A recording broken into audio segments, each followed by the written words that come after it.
Lok Sabha election ಹತ್ರ ಬರ್ತಾ ಇದೆ. ಎಲ್ರಿಗೂ ಕೂಡ ಇದು ಒಂದು ಪ್ರತಿಷ್ಠೆಯ ಕಣ ಅಂತ ಹೇಳಿದ್ರೆ ತಪ್ಪಾಗಲ್ಲ. ಇನ್ನೊಂದು ವಿಚಾರ ಹೇಳಬೇಕು ಅಂತಂದ್ರೆ ಅಮೇಠಿಯಲ್ಲಿ ಸ್ಮೃತಿ ಇರಾನಿ ಅವರು ಗುಡುಗಿದ್ದಾರೆ. ಯಾರ ವಿರುದ್ಧ? ರಾಹುಲ್ ಗಾಂಧಿ ಅವರ ವಿರುದ್ಧ. ರಾಹುಲ್ ಗಾಂಧಿ ಅವರಿಗೆ ಓಪನ್ ಚಾಲೆಂಜ್ ಅನ್ನ ನೀಡಿದ್ದಾರೆ ಸ್ಮೃತಿ ಇರಾನಿ ಅವರು. ತಾಕತ್ತಿದ್ರೆ, ವರ್ಚಸ್ಸಿದ್ರೆ ಅಮೇಠಿಯಲ್ಲಿ ಬಂದು ನಿಂತ್ಕೊಳ್ಳಿ, ನನ್ನ ಎದುರು ಗೆದ್ದು ತೋರಿಸಿ ಅಂತ ಸ್ಮೃತಿ ಇರಾನಿ ಅವರು ಟೀಕೆಯನ್ನ ಮಾಡಿದ್ದಾರೆ ಅಥವಾ ವಾಗ್ದಾಳಿಯನ್ನ ಮಾಡಿದ್ದಾರೆ ಅಂತಾನೆ ಹೇಳಬಹುದು. ಇದಕ್ಕೆ ರಾಹುಲ್ ಗಾಂಧಿ ಅವರು ಉತ್ತರವನ್ನ ಕೂಡ ನೀಡಿದ್ದಾರೆ. ಇದರ ಬಗ್ಗೆ ಸಂಪೂರ್ಣ ಮಾಹಿತಿಯನ್ನ ಕೊಡ್ತೀವಿ ನೋಡಿ. ಗಾಂಧಿ ಕುಟುಂಬದ ವಿರುದ್ಧ ಅಮೇಠಿ ಜನರ ಆಕ್ರೋಶ ಸ್ಪಷ್ಟವಾಗಿ ಗೋಚರಣೆ ಆಗ್ತಾ ಇದೆ. ಇಂದು ಅವರು ಆಗಮಿಸಿದಾಗ ಅವರಿಗೆ ಸ್ವಾಗತ ಕೋರಿದ್ದ ಖಾಲಿ ಬೀದಿ ದೀಪಗಳು ಅಮೇಠಿಯಲ್ಲಿ ನಾನು ಅನೇಕ ಜನರ ಬೆಂಬಲವನ್ನ ಹೊಂದಿದ್ದ ಅಭ್ಯರ್ಥಿಯ ವಿರುದ್ಧ ಹೋರಾಡಿದ್ದೇನೆ. ಗಾಂಧಿ ಕುಟುಂಬಕ್ಕೂ ತಮಗೂ ಯಾವುದೇ ಸಂಬಂಧ ಇಲ್ಲ ಅಂತ ಖಾಲಿ ಬೀದಿ ದೀಪಗಳು ತೋರಿಸ್ತಾ ಇದೆ ಅಂತ ಹೇಳಿ ಅಮೇಠಿಯಲ್ಲಿ ಮಾತನಾಡಿರುವಂತಹ ಸ್ಮೃತಿ ಇರಾನಿ ಅವರು ಹೇಳಿಕೆಯನ್ನ ನೀಡಿದ್ದಾರೆ. ಉತ್ತರ ಪ್ರದೇಶದ ಅಮೇಠಿ ಲೋಕಸಭಾ ಕ್ಷೇತ್ರವು ರಾಜಕೀಯ ಹಣಾಹಣಿಗೆ ಸಿದ್ಧವಾಗಿದೆ. ಕೇಂದ್ರ ಸಚಿವೆ ಹಾಗೂ ಹಾಲಿ ಸಂಸದೆ ಸ್ಮೃತಿ ಇರಾನಿ ಅವರು ಕಾಂಗ್ರೆಸ್ ನಾಯಕ ರಾಹುಲ್ ಗಾಂಧಿ ಅವರಿಗೆ ಅಮೇಠಿಯಿಂದ ಸ್ಪರ್ಧಿಸುವಂತೆ ಸೋಮವಾರ ಸವಾಲನ್ನ ಹಾಕಿದ್ದಾರೆ. ಅಮೇಠಿಯ ಮಾಜಿ ಸಂಸದ, ವಾಯ್ನಾಡಿನ ಹಾಲಿ ಸಂಸದ ರಾಹುಲ್ ಅಮೇಠಿ ಜನರಿಗೆ ಅವಮಾನವನ್ನ ಮಾಡಿದ್ದಾರೆ. ಅದರಿಂದ ಅಮೇಠಿ ಸಂಕಷ್ಟಕ್ಕೆ ಸಿಲುಕಿದೆ. ರಾಮ್ಲಲ್ಲಾ ಪ್ರತಿಷ್ಠಾಪನೆ ಆಹ್ವಾನವನ್ನ ರಾಹುಲ್ ಗಾಂಧಿ ಮತ್ತು ಅವರ ಕುಟುಂಬ ತಿರಸ್ಕಾರ ಮಾಡಿತ್ತು. ಅದರಿಂದ ಅಮೇಠಿ ಸಂಕಷ್ಟಕ್ಕೆ ಸಿಲುಕಿದೆ ಅಂತ ಹೇಳಿ ಸ್ಮೃತಿ ಇರಾನಿ ಅವರು ಹೇಳಿಕೆಯನ್ನ ನೀಡಿದ್ದಾರೆ. ಲೋಕಸಭಾ ಚುನಾವಣೆಯಲ್ಲಿ ಅಮೇಠಿಯಿಂದ ಏಕಾಂಗಿಯಾಗಿ ಸ್ಪರ್ಧಿಸಲು ನಾನು ಅವರಿಗೆ, ಅಂದರೆ ರಾಹುಲ್ ಗಾಂಧಿ ಅವರಿಗೆ ಸವಾಲನ್ನ ಹಾಕ್ತಿದ್ದೇನೆ ಅಂತ ಹೇಳಿ ಮಾಧ್ಯಮದಲ್ಲಿ ಸ್ಮೃತಿ ಇರಾನಿ ಅವರು ಮಾಹಿತಿಯನ್ನ ನೀಡಿದ್ದಾರೆ. ರಾಹುಲ್ ಗಾಂಧಿ ವಿರುದ್ಧ ಇರಾನಿ ವಾಗ್ದಾಳಿ. ಹೌದು, ನ್ಯಾಯಯಾತ್ರೆಯ ಬೆಂಗಾವಲು ಪಡೆ ಪಟ್ಟಣಕ್ಕೆ ಆಗಮಿಸಿದಾಗ ಅದನ್ನ ಖಾಲಿ ಬೀದಿಯಲ್ಲಿ ಸ್ವಾಗತಿಸಿದ್ದರಿಂದ ಅಮೇಠಿ ಜನರು ರಾಹುಲ್ ಗಾಂಧಿ ಅವರ ಮೇಲೆ ಹೆಚ್ಚಿನ ಪ್ರಮಾಣದಲ್ಲಿ ಕೋಪಗೊಂಡಿದ್ದಾರೆ ಅಂತ ಹೇಳಿ ಕೇಂದ್ರ ಸಚಿವರು ಆಗಿರುವಂತಹ ಹಲವಾರು ಜನ ಕಾಂಗ್ರೆಸ್ ನಾಯಕರಿಗೆ ವಾಗ್ದಾಳಿಯನ್ನ ನಡೆಸಿದ್ದಾರೆ. ಅಂದ್ರೆ ವ್ಯಂಗ್ಯವಾಡಿದ್ದಾರೆ. ಯಾರು ಇರಲಿಲ್ಲ ಅಮೇಠಿಯಲ್ಲಿ, ಬರೀ ಬೀದಿ ದೀಪ ಇತ್ತು, ಬೀದಿ ಮಾತ್ರ ಇತ್ತು, ಯಾರು ಕೂಡ ಅಮೇಠಿಯಲ್ಲಿ ಬಂದಿಲ್ಲ, ರಾಹುಲ್ ಗಾಂಧಿ ಅವರನ್ನ ಯಾರು ಮೀಟ್ ಮಾಡಿಲ್ಲ ಅಂತ ಹೇಳಿ ವ್ಯಂಗ್ಯವನ್ನ ಆಡಿದ್ದಾರೆ. ಹೂಡಿಕೆದಾರರ ಶೃಂಗಸಭೆಯಲ್ಲಿ ಅಮೇಠಿ 6,523 ಕೋಟಿ ಬಂಡವಾಳ ಬಂದಿದೆ. ಗಾಂಧಿ ಕುಟುಂಬದ ವಿರುದ್ಧ ಅಮೇಠಿ ಜನರು ಆಕ್ರೋಶ ಸ್ಪಷ್ಟವಾಗಿ ಗೋಚರವಾಗ್ತಾ ಇದೆ. ಇಂದು ಅವರು, ಅಂದರೆ ರಾಹುಲ್ ಗಾಂಧಿ ಅವರು ಆಗಮಿಸಿದಾಗ ಅವರಿಗೆ ಸ್ವಾಗತ ಕೋರಿದ್ದು ಬರೀ ಖಾಲಿ ಬೀದಿಗಳು.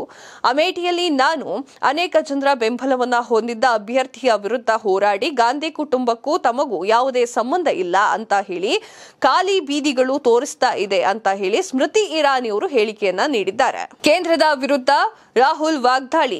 ಏತನ್ಮಧ್ಯೆ ರಾಹುಲ್ ಗಾಂಧಿ ಅವರು ತಮ್ಮ ಯಾತ್ರೆಯಲ್ಲಿ ಬಿಜೆಪಿ ನೇತೃತ್ವದ ಕೇಂದ್ರ ಸರ್ಕಾರದ ವಿರುದ್ಧ ತೀವ್ರ ವಾಗ್ದಾಳಿಯನ್ನ ನಡೆಸಿದ್ದಾರೆ. ಬಿಜೆಪಿ ದಲಿತರ ವಿರುದ್ಧವಾಗಿದೆ ಅಂತ ಹೇಳಿ ಮಾತನಾಡಿದ್ದಾರೆ. ಅವರು ಮಾಡುತ್ತಿರುವುದು ಹೆಲಿಕಾಪ್ಟರ್ ಸವಾರಿ ಮತ್ತು ಹಣ ಸಂಪಾದನೆ ಮಾಡೋದು. ನ್ಯಾಯಯಾತ್ರೆಯ ವೇಳೆ ಅಮೇಠಿಯಲ್ಲಿ ಸಾರ್ವಜನಿಕರ ಸಭೆಯನ್ನ ಉದ್ದೇಶಿಸಿ ಮಾತನಾಡಿರುವಂತಹ ರಾಹುಲ್ ಗಾಂಧಿ ಅವರು, ನೀವು ರಾಮ ಮಂದಿರ ಕಾರ್ಯಕ್ರಮವನ್ನ ನೋಡಿದ್ದೀರಾ? ಅದನ್ನ ಬಹಳ ಸಂಭ್ರಮದಿಂದ ನಡೆಸಲಾಯಿತು. ಆದರೆ ನೀವು ಅಲ್ಲಿ ಯಾವುದೇ ದಲಿತ ಮುಖವನ್ನು ಕೂಡ ನೋಡಿದ್ದೀರಾ? ನಮ್ಮ ರಾಷ್ಟ್ರಪತಿಗಳಾಗಿರುವಂತವರು ಆದಿವಾಸಿಗಳಾಗಿದ್ದಾರೆ. ಆದ್ದರಿಂದ ಅವರಿಗೂ ಕೂಡ ಕಾರ್ಯಕ್ರಮಕ್ಕೆ ಭಾಗವಹಿಸಲು ಅವಕಾಶವನ್ನ ನೀಡಿಲ್ಲ. ಕಾರ್ಯಕ್ರಮದ ಸಮಯದಲ್ಲಿ ನೀವು ಯಾವುದೇ ರೈತ ಹಾಗೂ ಕಾರ್ಮಿಕರನ್ನ ನೋಡಿದ್ದೀರಾ? ಕಾರ್ಯಕ್ರಮದ ಸಮಯದಲ್ಲಿ ಅಲ್ಲಿಯೂ ಹಿಂದುಳಿದ ವರ್ಗದ ಜನರ ಮುಖ ಕಾಣಿಸ್ತಾ ಇತ್ತಾ? ಇಲ್ಲ ಅಲ್ವಾ? ಆದರೆ ನೀವು ಅದಾನಿ, ಅಂಬಾನಿ ಮತ್ತು ಅವರ ಕುಟುಂಬವನ್ನ ನೋಡಿರಬೇಕು. ಎಲ್ಲ ಉದ್ಯಮಿಗಳು ಕೂಡ ಅಲ್ಲಿದ್ರು. ಅಮಿತಾಬ್ ಬಚ್ಚನ್, ಐಶ್ವರ್ಯ ರೈ ಮತ್ತು ನರೇಂದ್ರ ಮೋದಿ ಅವರು ಕೂಡ ಇದ್ರು ಅಂತ ಹೇಳಿದ್ದಾರೆ.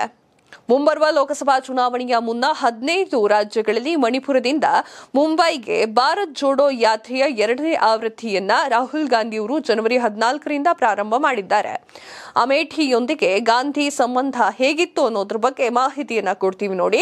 1967ರಲ್ಲಿ ಸ್ಥಾಪನೆಯಾಗಿರುವಂತಹ ಅಮೇಠಿ ಉತ್ತರ ಪ್ರದೇಶದಲ್ಲಿ ಕಾಂಗ್ರೆಸ್ ಭದ್ರಕೋಟೆಯಾಗಿ ಉಳ್ಕೊಂಡಿತ್ತು. ಯಾವಾಗ?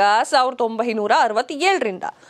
ಇಂದಿರಾ ಗಾಂಧಿಯವರ ಕಿರಿಯ ಮಗ, ಅಂದ್ರೆ ಸಂಜಯ್ ಗಾಂಧಿ ಅವರು 1977ರಲ್ಲಿ ಮೊದಲ ಬಾರಿಗೆ ಸ್ಪರ್ಧೆಯನ್ನ ಮಾಡಿದ್ರು. ಆದರೆ ತುರ್ತು ಪರಿಸ್ಥಿತಿಯ ವಿರುದ್ಧ ರಾಷ್ಟ್ರವ್ಯಾಪಿ ಆಕ್ರೋಶದಿಂದ ಸೋತ್ ಹೋಗ್ಬಿಟ್ರು. 1980ರಲ್ಲಿ ಅದೇ ಕ್ಷೇತ್ರದಲ್ಲಿ ಗೆದ್ದಿದ್ರು. ಒಂದು ವರ್ಷದ ನಂತರ ಅಂದ್ರೆ 1981ರಲ್ಲಿ ವಿಮಾನ ಅಪಘಾತದಲ್ಲಿ ನಿಧನರಾದ್ರು. ಅವರ ಹಿರಿಯ ಸಹೋದರ ರಾಜೀವ್ ಗಾಂಧಿ ಅವರು ರಾಜಕೀಯಕ್ಕೆ ಬಂದ್ರು. 1981ರಲ್ಲಿ ಅಮೇಠಿಯಿಂದ ಕಣಕ್ಕೆ ಇಳಿದ್ರು. ಅವರು 1984, 1989 ಮತ್ತು 1991ರಲ್ಲಿ ಅವರ ಹತ್ಯೆಗೀಡಾಗಿರುವ ಮರುಕ್ಷಣದಲ್ಲೇ ಆ ಪ್ಲೇಸ್ ಖಾಲಿ ಆಗ್ಬಿಡ್ತು. ಅಂದ್ರೆ 1984, 1981, 1989 ಹಾಗೆ 1991ರವರೆಗೂ ಕಾಂಗ್ರೆಸ್ ಅಲ್ಲಿ ಆಡಳಿತವನ್ನ ಮಾಡ್ತಾ ಇತ್ತು. 90ರ ದಶಕದ ಉತ್ತರಾರ್ಧದಲ್ಲಿ ರಾಜಕೀಯ ಪ್ರವೇಶಿಸಿದ ನಂತರ ಸೋನಿಯಾ ಗಾಂಧಿ ಅವರು 1999ರಲ್ಲಿ ಈ ಸ್ಥಾನದಿಂದ ಸ್ಪರ್ಧಿಸಿದ್ರು. 2004ರಲ್ಲಿ ಅವರು ರಾಯ್ಬೇರಿಯಿಂದ ಕಣಕ್ಕೆ ಇಳಿದ್ರು. ಫಿರೋಜ್ ಗಾಂಧಿ ಮತ್ತು ನಂತರ ಇಂದಿರಾ ಗಾಂಧಿಯವರು ಪ್ರತಿನಿಧಿಸಿದ ಕ್ಷೇತ್ರವಾಗಿದೆ ಅದು.